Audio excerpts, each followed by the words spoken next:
Bien-aimés dans le Seigneur, quelle excellente écriture et quelle parole magnifique nous avons reçue depuis hier. Et nous continuons à avancer dans cette parole. Et je bénis Dieu pour l'inspiration qu'il a donnée à son serviteur. Et je pense que Dieu veut parler encore à quelqu'un ce matin. Et il y a des bienfaits que tu vis aujourd'hui, tu ne les as pas sémés. Et pour la plupart d'entre nous, nous vivons des bienfaits qui ont été sémés par Jésus-Christ. Alléluia.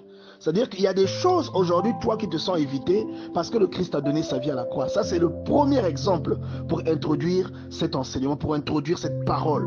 Il y a des choses qui ne t'atteignent pas parce que Jésus-Christ a sémé quelque chose à la croix. Et cette chose qu'il a sémée continue à germer. Et tes parents avant toi l'ont vécu. Leurs parents avant eux ont vécu ces bienfaits.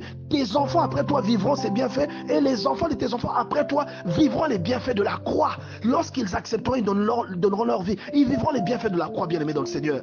Quelle parole magnifique. Quelle parole extraordinaire. Et j'aimerais que quelqu'un comprenne ça ce matin. J'aimerais que quelqu'un comprenne que dans la vie, rien ne vient pour rien. Lorsque Dieu donne la bonté dans la vie de quelqu'un, c'est qu'il y a quelqu'un qui a sémé de la bonté pour lui. Et la Bible déclare que Dieu a dit à Abraham que toutes les familles de la terre seront bénies en toi. Toutes les familles de la terre. Donc il y a une bénédiction que toi tu vis parce que Abraham a cru en Dieu. Ce n'est pas parce que tu n'es pas juif que cette bénédiction n'est pas à toi. Parce que la Bible nous explique que la bénédiction ou ceux qui sont enfants d'Abraham le sont non pas par la chair, mais le sont par l'esprit parce qu'ils ont la foi en Dieu. Tu vois, c'est ce qu'on explique, qu'ils ont la foi en Dieu et à cause de cette foi, ils sont les enfants d'Abraham. Donc du coup, la bénédiction que Dieu a promise à Abraham, elle se déverse également sur vous. C'est le même principe qu'on a essayé de nous expliquer hier. C'est le même principe, bien-aimé dans le Seigneur. Et la Bible déclare, vous voyez que Dieu a dit à Isaac, à cause d'Abraham, moi je te bénirai. Il dit, ne crains rien, je te bénirai à cause d'Abraham. Parce qu'Abraham a obéi à ma voix. Et un exemple que j'aimerais vous prendre, c'est l'exemple de la vie de Salomon, bien-aimé dans le Seigneur. Salomon avait déçu Dieu parce qu'il est allé se prosterner vers d'autres dieux. Il est allé servir d'autres dieux dans sa vieillesse. Dieu lui a dit qu'il allait lui retirer les royaumes. Mais qu'il n'allait pas le faire de son vivant à cause de David. Alléluia. Bien aimé, quel investissement toi tu fais? Un investissement qui va sauver tes enfants. Un investissement qui mettra tes enfants à l'abri de leurs bêtises, à l'abri des conséquences que leurs bêtises peuvent entraîner dans leur vie. Quel investissement, bien aimé dans le Seigneur, tu es en train de faire? Je tiens à te rappeler que chacun de tes actes, chacun de tes choix, je dis bien chacun de tes choix, chacun de tes actes et même chacune de tes paroles sont une semence. Quand tu dis quelque chose, c'est une sémence. Quand tu commets quelque chose, c'est une sémence. Et qu'est-ce qu'une sémence fait? La sémence finit toujours par germer. La sémence finit toujours par pousser. Et la sémence est récoltée, bien-aimé dans le Seigneur. Or, la parole de Dieu, c'est comme les mathématiques. La parole de Dieu est une vérité absolue. Alors, qu'est-ce que toi, tu es en train de s'aimer pour tes enfants? Et tu viens d'apprendre qu'il y a des choses que tu vis, c'est la sémence d'Abraham. Des choses que tu vis, c'est la sémence de Christ. Il y a des choses que tu vis, c'est la sémence de tes parents. Que ce soit en bien ou en mal, il y a des difficultés que toi tu traverses parce que tu avais un parent sorcier, ou parce que tu avais un grand-père féticheur, ou parce que tu as eu un aïeul criminel et la malédiction est tombée sur lui. Et cette malédiction continue à se propager jusque dans les générations futures. Et parfois dans votre famille, vous ne vous mariez pas. Parfois dans votre famille, vous n'avancez jamais. C'est parfois dû à quelque chose que quelqu'un avait commis. Voilà pourquoi la Bible dit que ceux qui ont reçu la parole, ils ne sont plus nés par la volonté de l'homme, mais ils naissent maintenant de la volonté de Dieu. Ils ne sont plus nés par la volonté de la chair, la volonté de l'homme, ou ils ne sont plus liés par le sang, mais ils sont nés de Dieu. Donc tout ce qui est lié à leur famille, à leur sang, ne compte plus dans leur vie, mais les promesses de Dieu s'accomplissent dans leur vie. C'est là un nouvel investissement, parce qu'on devient héritier de Dieu au travers de ce que Christ avait fait. Vous voyez? Maintenant, toi, quel investissement tu es en train de poser pour que tes enfants... Regarde, chacun de nous a forcément eu un voisin ou quelqu'un dans sa vie. Lorsqu'il regarde la vie de cette personne, tout semble toujours marcher. Mais pourtant, parfois, c'est quelqu'un qui ne va pas à l'église. Parfois, c'est quelqu'un qui n'est pas un super chrétien.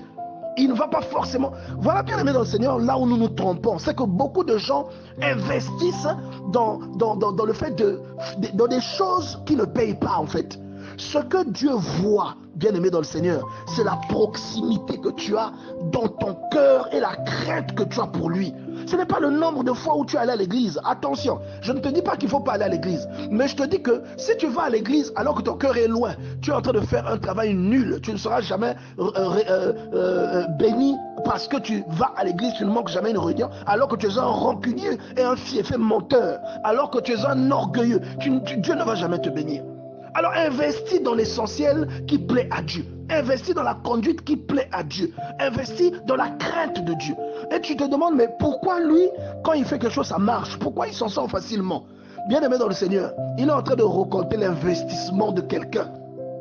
La Bible déclare, j'ai été jeune, j'ai vieilli, et jamais je n'ai vu le juste abandonné, ni sa postérité mendiant son pain. Alléluia, alléluia. Ni sa postérité mendiant son pain. On dit c'est la postérité de qui? Du juste. Donc le juste, jamais il n'a été abandonné. Et jamais sa postérité s'est retrouvée dans la disette. Pourquoi? Ce n'est pas sa postérité qui est juste, mais c'est lui qui est juste. Donc ce que tu fais aujourd'hui va apparaître comme un parapluie dans la vie de ta descendance. Et il y a des gens qui font un travail tellement immense que des générations et des générations après continuent à être bénis à cause de leur investissement, à cause de ce que Dieu a déposé dans leur vie. La Bible déclare dans le livre de Proverbes chapitre 20, verset 7, le juste marche dans son intégrité. Heureux ses enfants après lui. Vous voyez, non?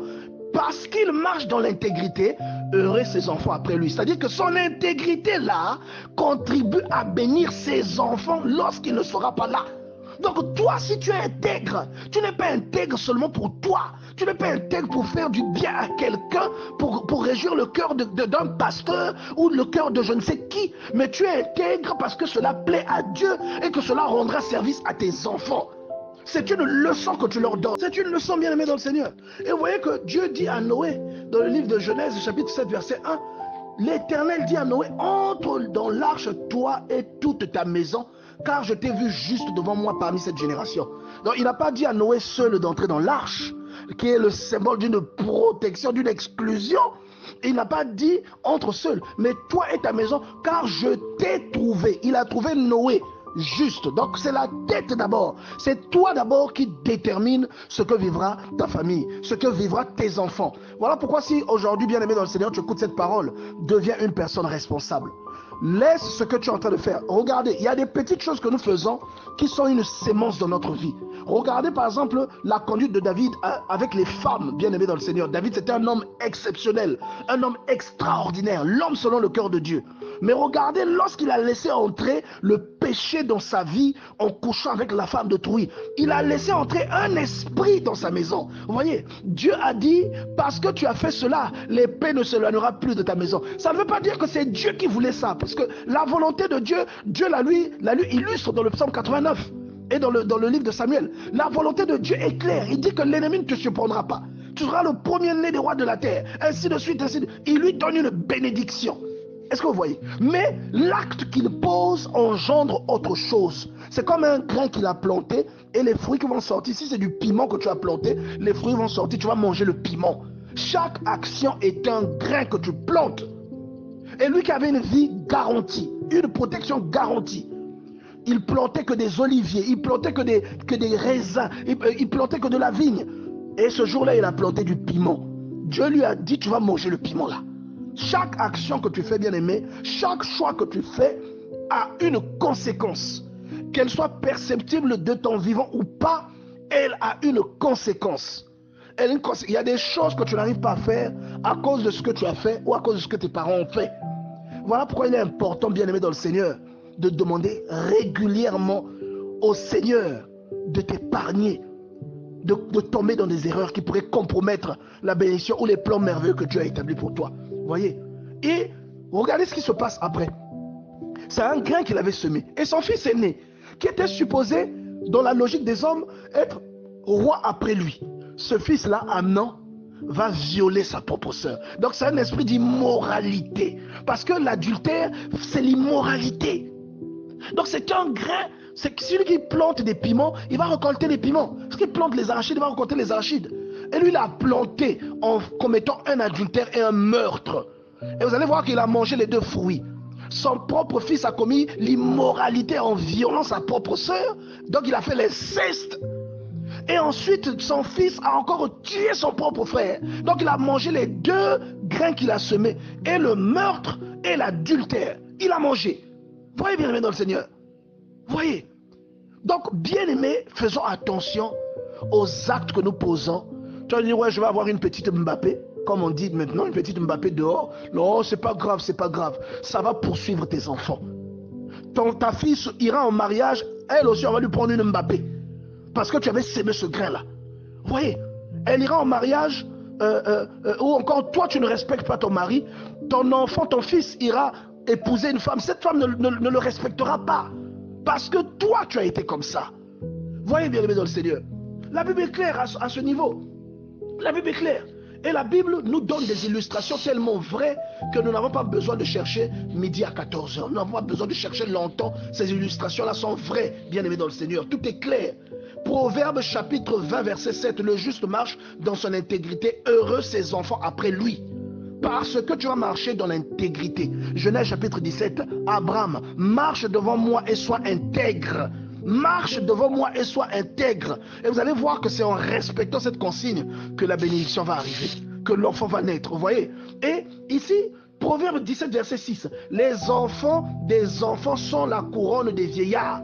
Et les pères sont la gloire de leurs enfants. C'est-à-dire qu'il y a un lien entre ce que vivent les enfants et ce que sèment les pères. Et à cause de ce que les pères ont sémé, les enfants sont heureux. Et parce que les enfants sont heureux, les parents sont comme des rois. Ils ont une bénédiction, ils ont une couronne sur la tête. Ils sont fiers à cause de leurs sémences qui portent du fruit dans la vie de leurs enfants. Vous voyez?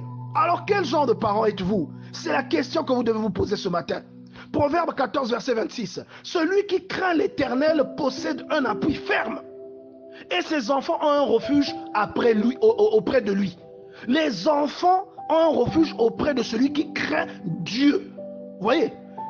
Les enfants n'ont rien à voir avec ça. C'est ta crainte à toi qui fournit un refuge auprès de Dieu à tes enfants. Vous voyez, bien aimé dans le Seigneur? Alors, lisons la parole de Dieu. Méditons la parole de Dieu. La parole de Dieu est une grande révélation. Ne la prêchons pas seulement par le mot à mot, en lisant l'écriture telle qu'elle est écrite, celui qui craint ou bien celui qui possédera un esclave. Il faut aller en profondeur parce qu'il y a un esprit derrière ça. Il y a un esprit derrière la parole. Comprenons ce que Dieu veut nous dire, le message qu'il veut nous délivrer, bien-aimé dans le Seigneur.